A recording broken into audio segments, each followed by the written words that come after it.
Welcome y'all, I'm the loud little ducky. This video is Owens v. Echard.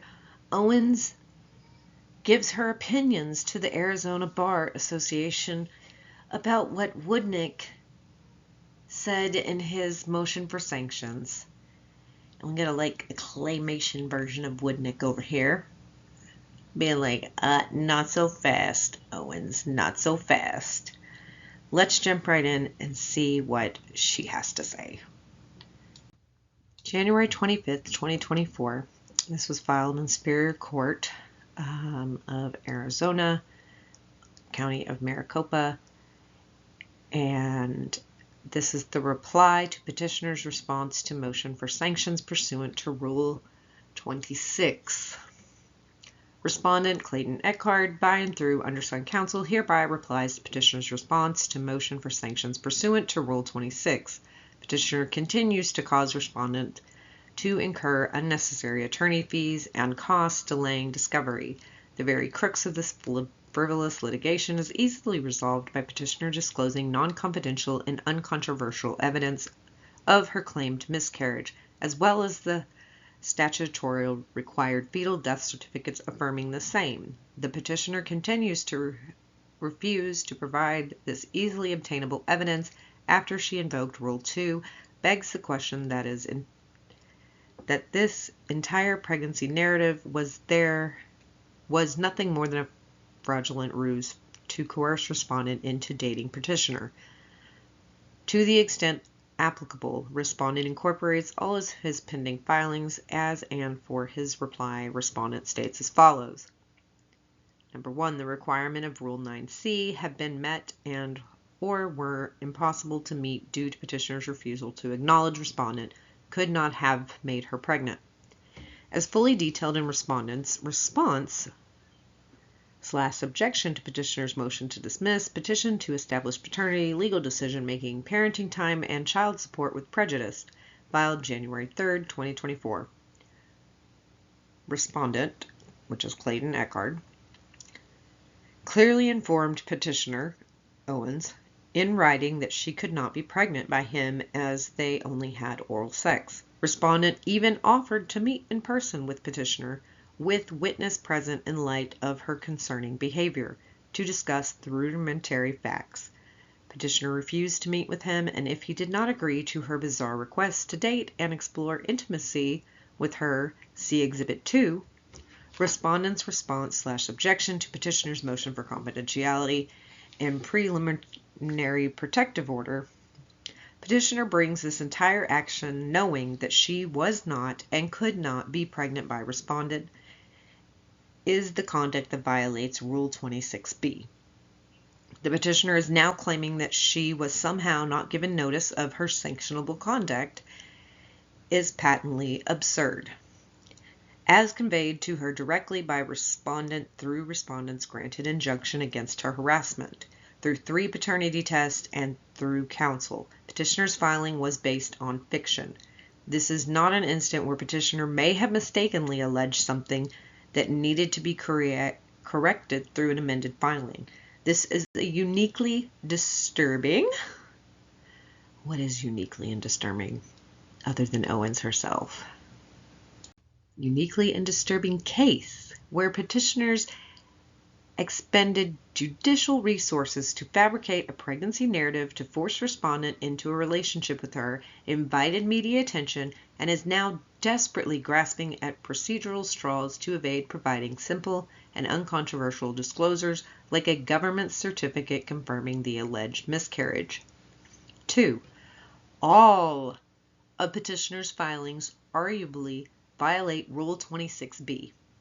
Petitioner's underlying petition to establish was filed without merit and for the sole purpose of coercing respondent into dating petitioner. She hasn't been successful with this, so I don't know why she continues this. It's broke. Fix it. As petitioner was not and could not have been pregnant by respondent after oral sex. Without belaboring the point, every single filing in this action since by petitioner has been presented for an improper purpose, such as to harass, cause unnecessary delay, or needlessly increase the cost of litigation.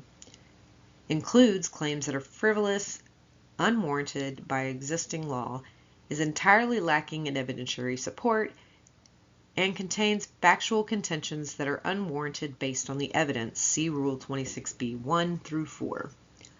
See also Respondent's motion for sanctions pursuant to Rule 26b.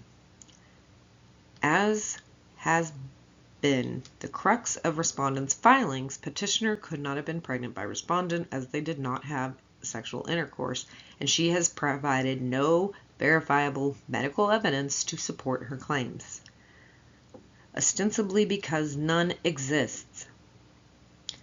Notably, Petitioner again reasserts in her unverified response that she was pregnant with twins, despite providing no evidence to support this claim, other than a sonogram stolen from a 7-year-old YouTube video and positive HCG tests, which are discussed below. Put simply, Petitioner's filings are predicated on bad faith, containing allegations that cannot be supported by verifiable medical evidence that complies with Rule 2. The Petitioner now claims she has witnesses to support her claims that allegedly fear coming forward is illogical and irrelevant. All Petitioner needs to do is sign basic HIPAA forms to allow that she ultimately had a miscarriage. Petitioner's HCG test proved nothing, and her reliance on them when she could provide a simple and basic evidence to dissolve the claim that she wrongfully filed this action begs many questions about her credibility and motivations. 4. Petitioner's behavior in this litigation is unreasonable and predicted on bad faith, such the respondent should be entitled to his reasonable attorney fees and costs pursuant to ARS 25-324. Petitioner Owens' baseless allegations that respondent is using court as a publicity stunt and he is leaking information serve no other purpose than to deflect from her own culpable actions, as detailed extensively in respondent's response/objection to Petitioner's motion for confidentiality and preliminary protective order filed on 1/19/24. Petitioner initiated this action, reached out to the media, publicly shared a Dropbox of her personal medical information, and continues to harass/sue media personalities who do not share her side of the story. Respondent has had to come forward to respond to Petitioner's public claims to protect his image and reputation and to rectify the damage she has done. Rather than comply with the simple discovery requests or provide even an iota of Rule 49 disclosure, willfully ignored deposition notices, continues to file meritless motions, and forced respondent back into court. Respondent has had to rely on community support to defend himself against Petitioner's meritless claims and to prevent her from making another TEDx talk to claim that she was somehow cyberbullied into a miscarriage. Respondent continues to incur significant attorney's fees and costs because Petitioner's unreasonable conduct. As such, he should be awarded his reasonable costs and fees and having to file his reply consistent with ARS 25-324A. 5. This entire action by Petitioner is predicated on fraud upon the court. Absolutely. Petitioner continues to seek out media attention and exhaust all procedural remedies to evade basic discovery and disclosure obligations. Perhaps if Petitioner provided the statutorily required fetal death certificates and verifiable medical records to support that she was ever pregnant with twins, she would look less like, as stated by Petitioner's attorney, a crazed woman who fabricated a pregnancy. Yeah, she is the one that has prolonged all of this. Like, she could have handed over stuff to prove her side of the story so easily. And I don't buy she was scared of Clayton finding out things and she didn't want him to know where she really went. No, she couldn't have him find out because it was all a lie.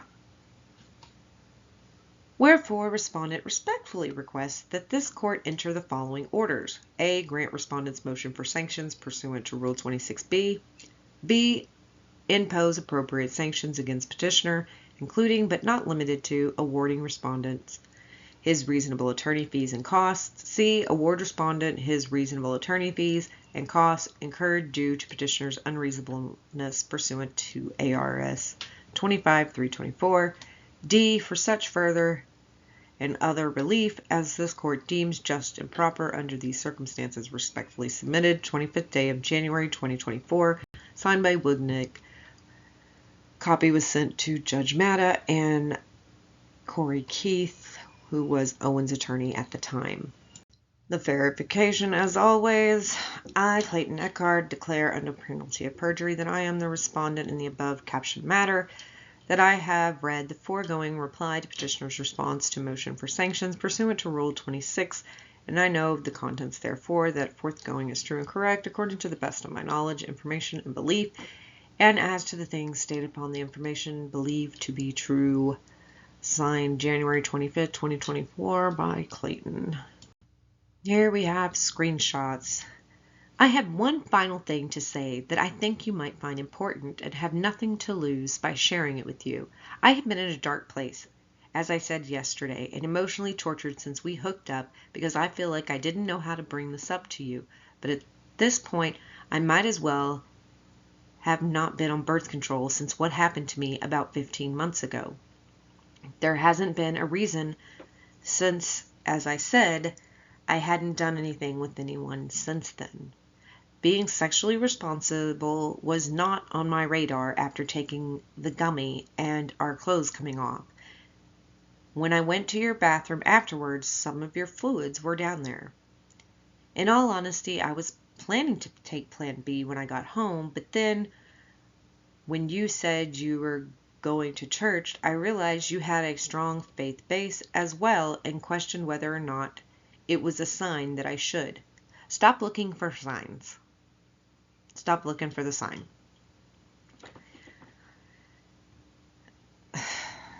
You could ask him instead of taking it as a sign. Then after we talked in the car, I felt even more so like both of us had a deep belief in God and like it was a sign I should just leave it up to him and not buy it.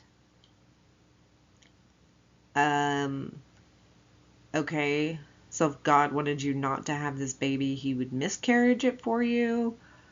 Or God would just make abortion pills show up for you to take? Abortions and miscarriages to me are not the workings of God. Maybe the workings of Satan. Because sadly, we have to deal with that in our lives. Good old Lucifer. Obviously, my mind was ping-ponged about this since then, and you were empathetic about me not bringing up anything that wasn't professional or friend-like, of which this situation is neither. I desperately wanted to figure out how to bring it up to you and thought that if we could just get together and talk openly, we could, but you didn't want that until a deal closed, which would be too late to take it.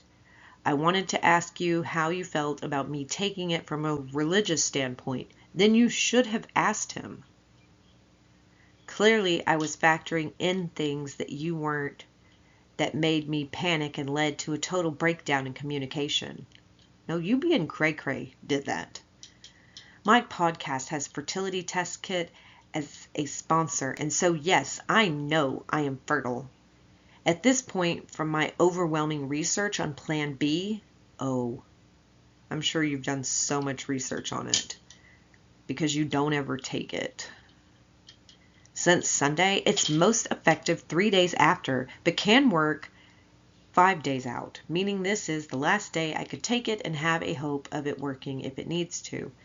If you have any thoughts about this, I'm open to hearing you out if and only if you are kind and respectful. This has been extremely stressful to me. He can say his opinions how he wants to. So it doesn't matter if you want to hear them. He has the right to give them. If I don't hear back from you, I'm not going to take plan B. You're obviously free to think that I'm full of shit. Well, according to a CT, you are. But I'm not. I'll take it as a sign that you don't care what happens either way and will just allow God's will, whatever that is, to be the determining factor. Is that why she didn't get medical care? Is because she was just putting it in God's hands, not the doctor's hands? Because that could explain a lot. Whatever that is to be the determining factor, if I do test positive in a few weeks, though there is a 0% chance of it being anyone's but yours, I'd take any test to prove it. And at that point, any input from you won't matter. Echard replied and said, take the plan B, I support that. You have been really dismissive of my thoughts and feelings. He doesn't care about your thoughts and feelings. You want to know what he thinks about plan B and all that? He gave you your answer in your long drawn out feelings and questions. He doesn't care about that right now. Take the plan B because you said you were on the last day for it to work. He's clearing that up for you. And it's a bigger thing for me to think about now than it was when it originally happened. After all, I do want to have kids. I'm not basing what I'm doing off of a 2-sentence response. More manipulation.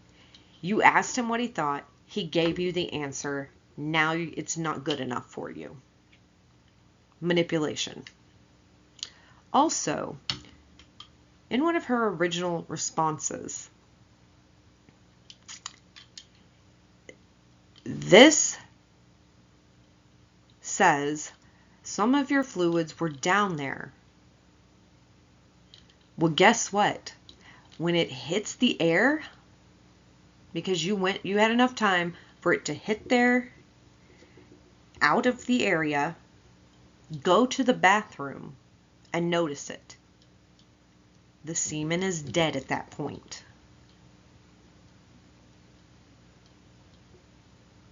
Like, why would she need to say that some of it was down there? Because if they obviously had intercourse, that would be a no-brainer and you wouldn't have to tell him that. Right? Like, make it make sense. Let me tell you how serious I am about all of this, since you think it was a plot to hold on to you.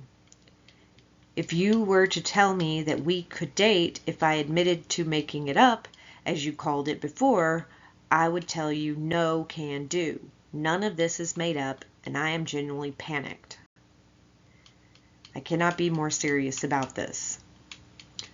Also, she says she wants to have kids, but yet she did nothing to make sure that the baby was healthy. That's not what a person who wants kids does. She says, I cannot be more serious about this. Please be there for me. Thank you.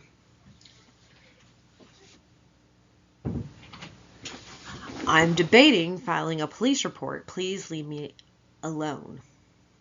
Yeah, Clayton's being very clear. Let's see here. And this is in May. He's already telling her, leave her alone. Like, you're being ridiculous.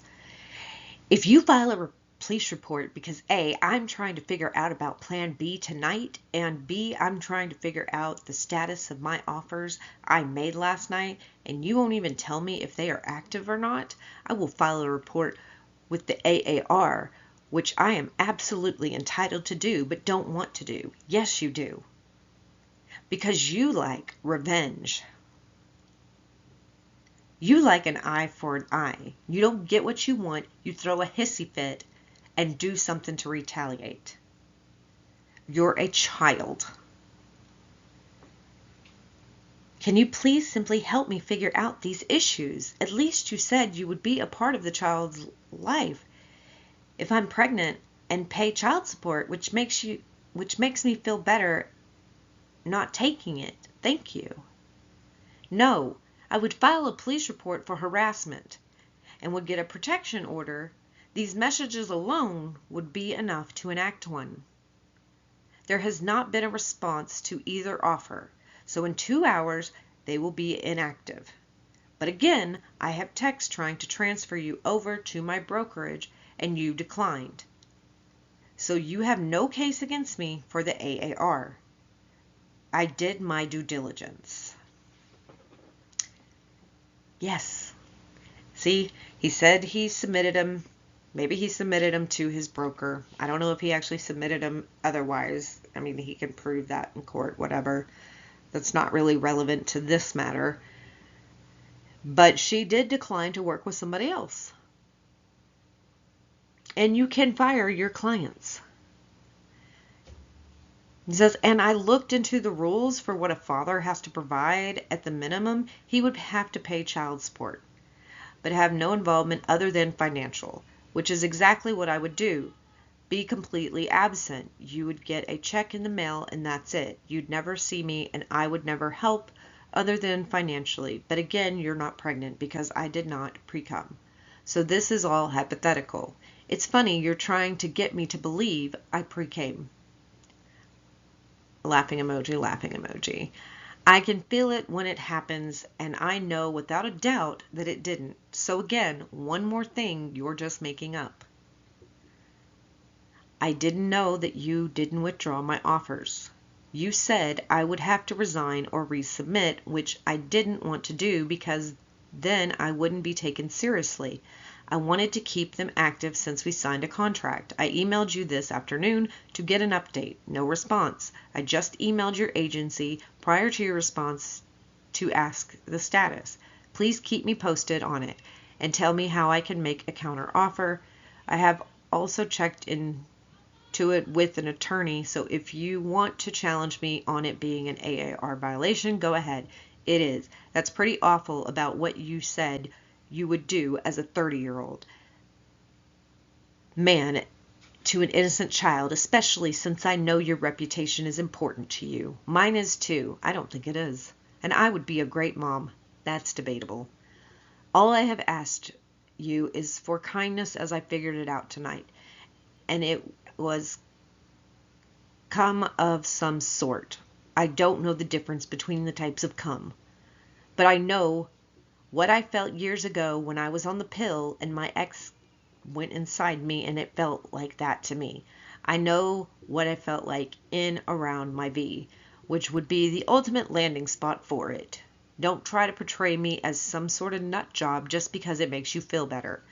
I understand that we are both fired up because this is a highly emotional topic, but this doesn't need to be a nasty fight. We can talk civilly about this. And then it says, I legitimately hate you right now. I have never had someone put me in this much stress. So she said she hated him too. Wait. Mine said, I've noticed. Oh, you made me life so stressful. I known if you decided not to take the pill while you've been pregnant, because I would be so mad at you, the pill first place instead of back in my life, which is what I feel that you would have done. Vulnerable position, being insanely, blah, blah, blah. I regret it all. Want this to go away. I ask that you just let this all go. I need to get soundproofing. Okay, so we're continuing on. We're still on May 25th, according to these screenshots. So 5 days after this encounter, and she's still doing all this nonsense. I would not do it unless you filed something against me, but if anyone had the right to file for an order of protection, had a reason for worry, it would be me. You are being nothing but cruel. You were saying that if I said I made all this up, fine, but if I said I actually was worried about being pregnant, you would block me. And then you're telling me that you would be this horrible father to try to convince me not to take Plan B. All the while, you're still technically my realtor for another 45 minutes, and I doubt you to even tell me if my offer was accepted. I watched about half an hour of clips today from The Bachelor for the first time. I didn't know that was you. You had such a cold side until today. and was truly stunned at what I saw and experienced firsthand. You can turn this around and be nice. If you saw my message, I said I likely have until tomorrow if you want to sleep on it. I'm not taking it unless it is for a good reason, and don't even have it to trade tonight. Does that sound reasonable? Okay. None of your babble sounds reasonable. And somebody telling you that they don't want to be around you, or they're not going to be active in the child's life because they don't believe there's a child, that is not trying to convince you to have an abortion. In no way is that what is happening. How does him telling you how he's going to be, that some guy could tell me how he's going to be, and if he says he's going to be a shitty father, okay, I'll do it myself. I don't need you. This is my baby. It's not that he's trying to convince me to have an abortion, because if he was trying to do that, he would be sitting here doing things like that. All he told you, you asked him what he thought about it. He said, I support it. You should take Plan B. That is not coercing you into anything. She says, and can you also please tell me what happened with my offers? I see that in 76 is sell pending at 425K. Couldn't that be our offer? I'll wait until 9:30 to be sure, because I don't want to email them if it makes you look bad. But the EMD lender is on me now to let him know if he needs to send money. I want to close on these houses if I got them, and need to know how to do that if you're not willing to help.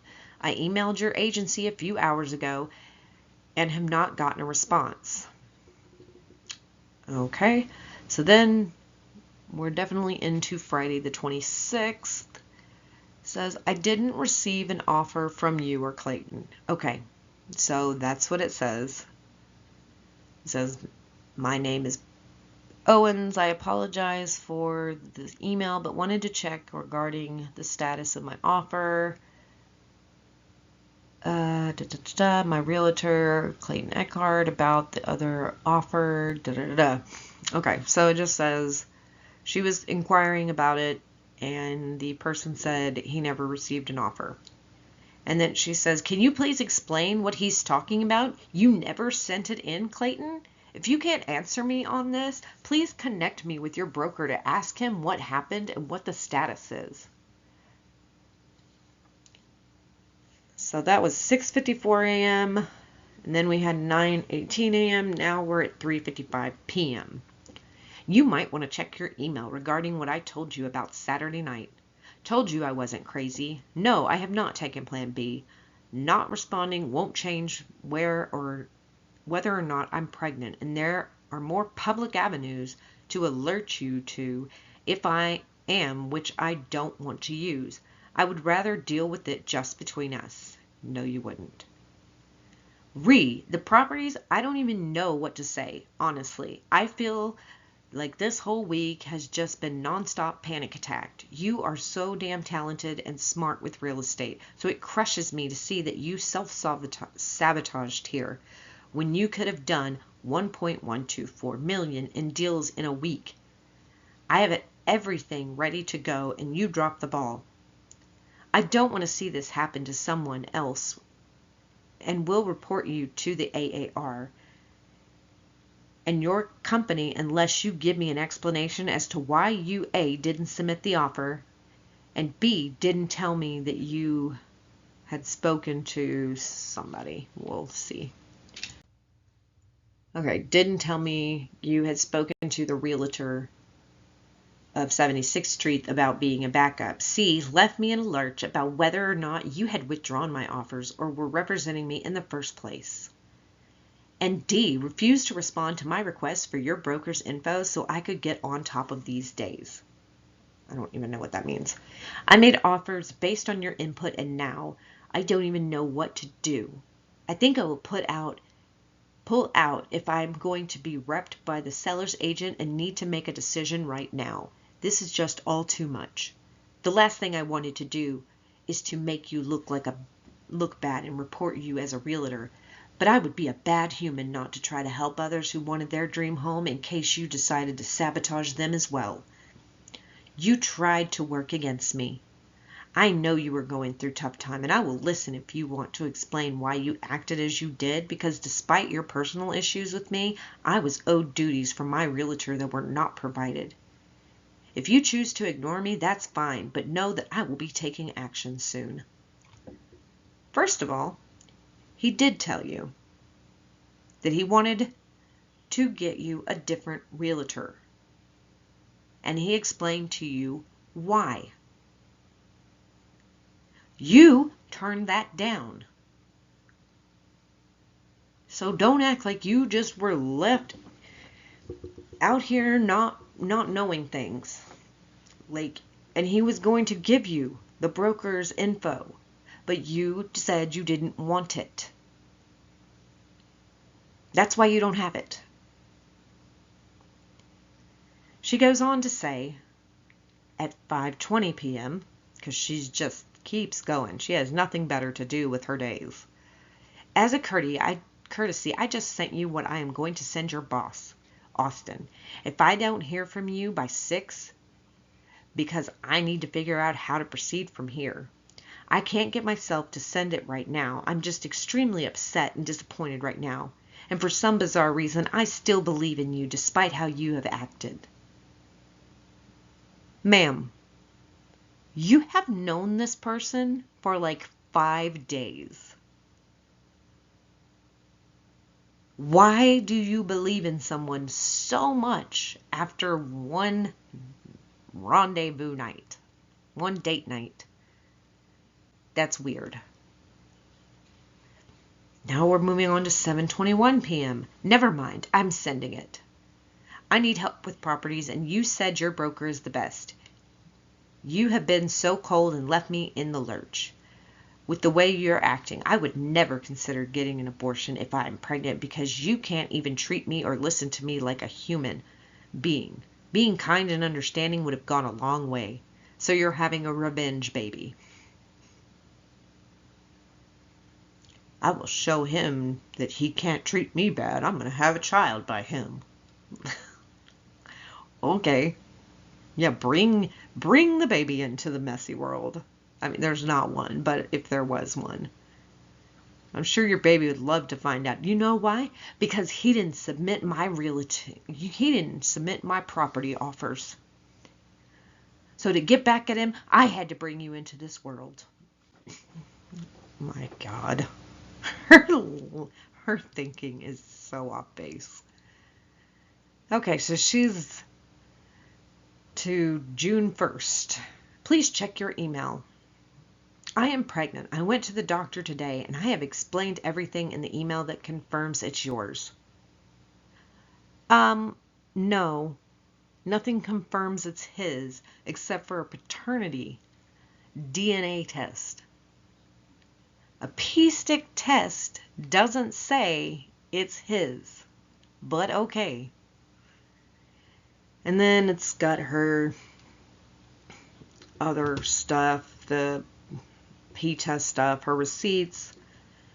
As you can see, I wasn't 2 days ago, but was today. Okay. So that's her information. Look at this. With no dates or anything on it. This doesn't have a date. This has a date, but it doesn't mean that it goes with this. Or this. We don't know. We're not taking screenshots as an answer. Reply to petitioner's response to motion for sanctions pursuant to Rule 26. Accusations of fabricating a pregnancy narrative. Full quote, the entire pregnancy narrative has nothing more than a fraudulent ruse to coerce respondent into dating petitioner. Clarification. I vehemently deny fabricating any pregnancy narrative. This baseless accusation is not only damaging to my reputation, but also undermines the integrity of the legal process. The violation.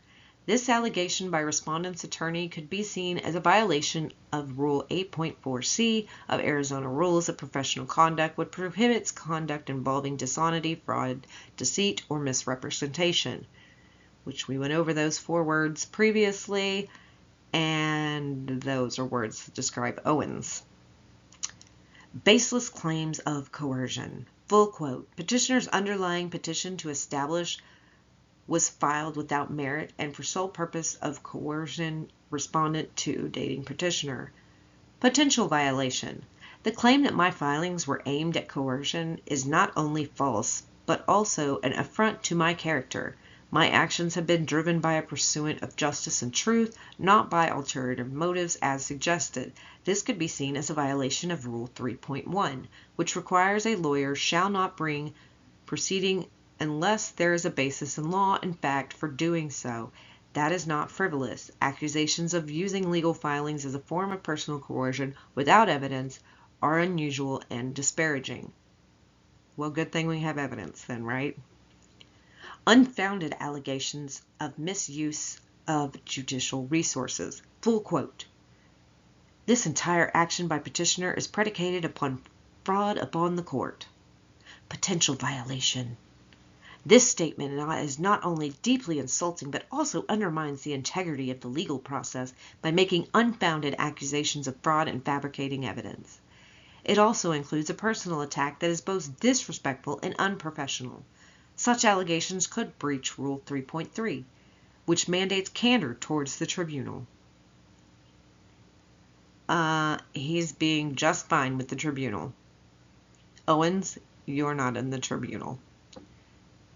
Claiming an entire legal action is fraudulent without substantiated evidence undermines the integrity of the judicial system and the serious accusation.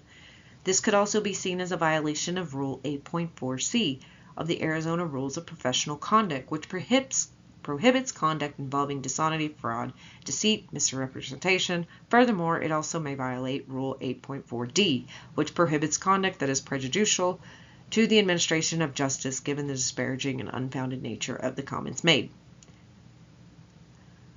Once again, you are not getting prejudiced because the judge, who is going to be the fact finder in this case, can establish what's probative and prejudicial.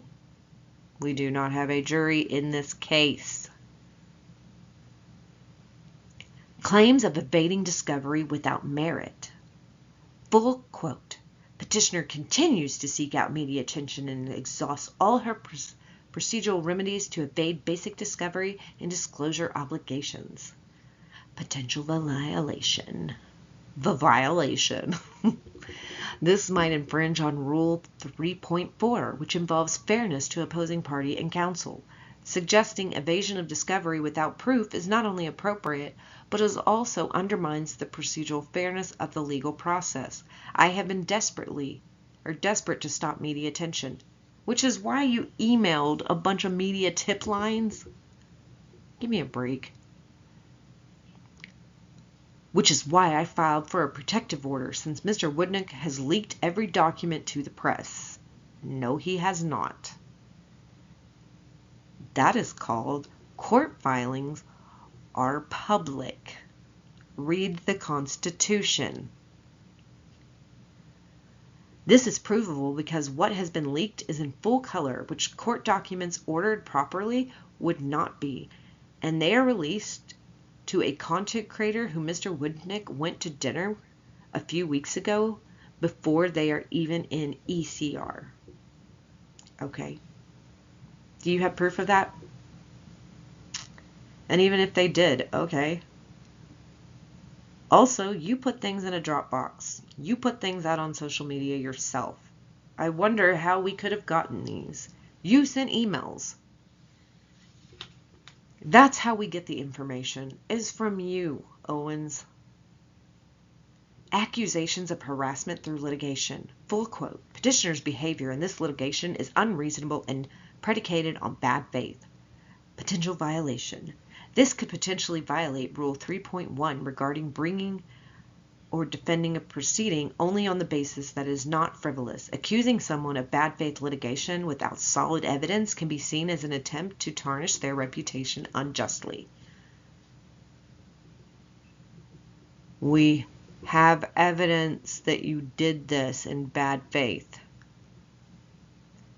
That's just our response to everything, Owens. We have evidence to back up our stuff.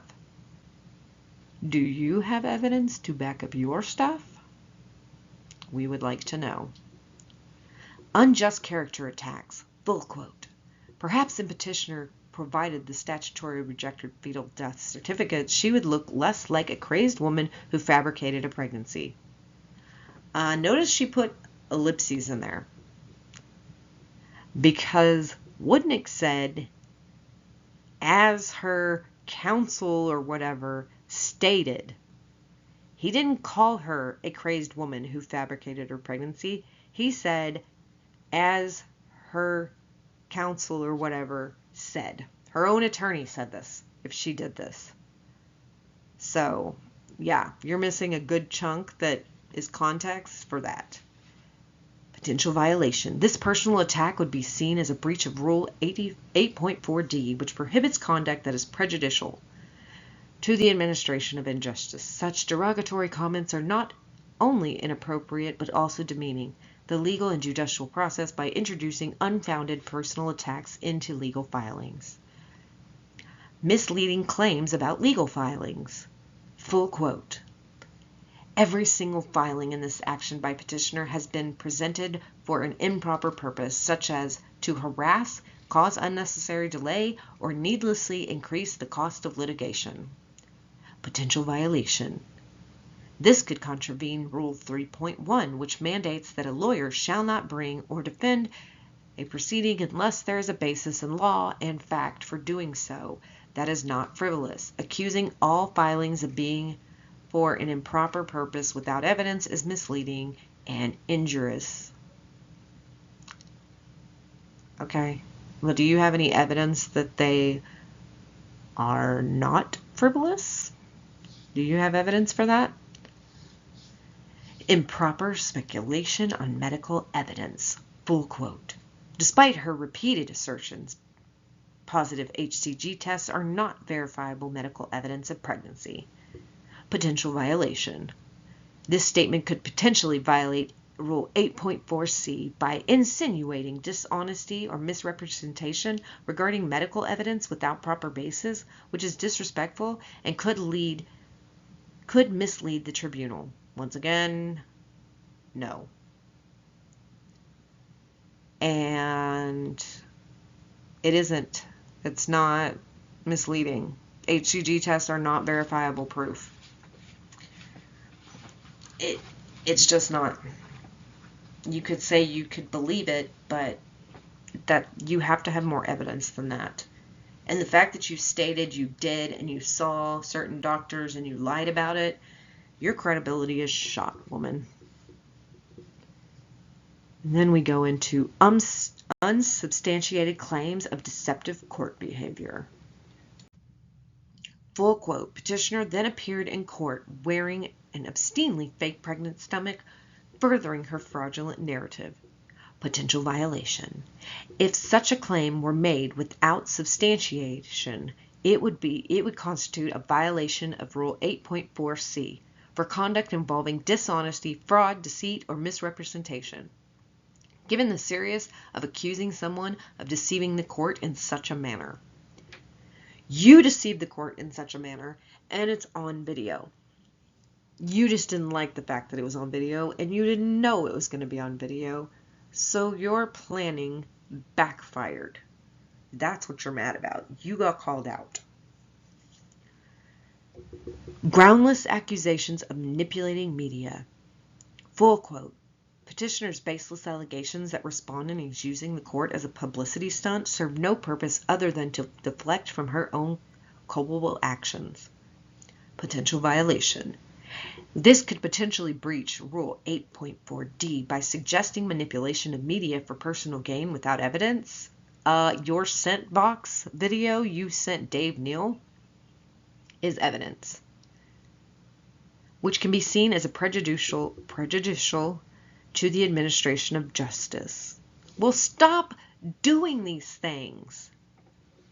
Then we wouldn't have so much prejudicial information on you. But this is all the consequences of your own actions. Claims of unfounded litigation motives. Full quote. Petitioner's filings are predicated on bad faith and contain allegations that cannot be supported by verifiable medical evidence. Potential violation. This might violate Rule 3.1, which requires that legal proceedings have a basis in law and fact and are not frivolous. Claiming filings are based on bad faith without evidence is a grave accusation that undermines the legitimacy of the legal process. Okay. Allegations of unreasonable legal conduct. Full quote. Petitioner continues to file meritless motions and force respondent back into court. Potential violation. This could infringe on Rule 3.1, which mandates that a lawyer must not make a claim unless there is a basis for doing so that is not frivolous. I don't think it is frivolous. I think he has merit. Alleging that all motions filed are meritless without going through a judicial review is unusual and disparaging. Well, he can have an opinion on it without a judicial review. That is his opinion. He has the right to state his opinion. Baseless accusations of fabricating a pregnancy narrative. Full quote. Petitioner expended judicial resources to fabricate a pregnancy narrative to force respondent into a relationship with her invited media attention and is now desperately grasping at procedural straws to evade providing simple and uncontroversial disclosure like a government certificate confirming the alleged miscarriage. Clarification. This accusation is not only hurtful but entirely baseless.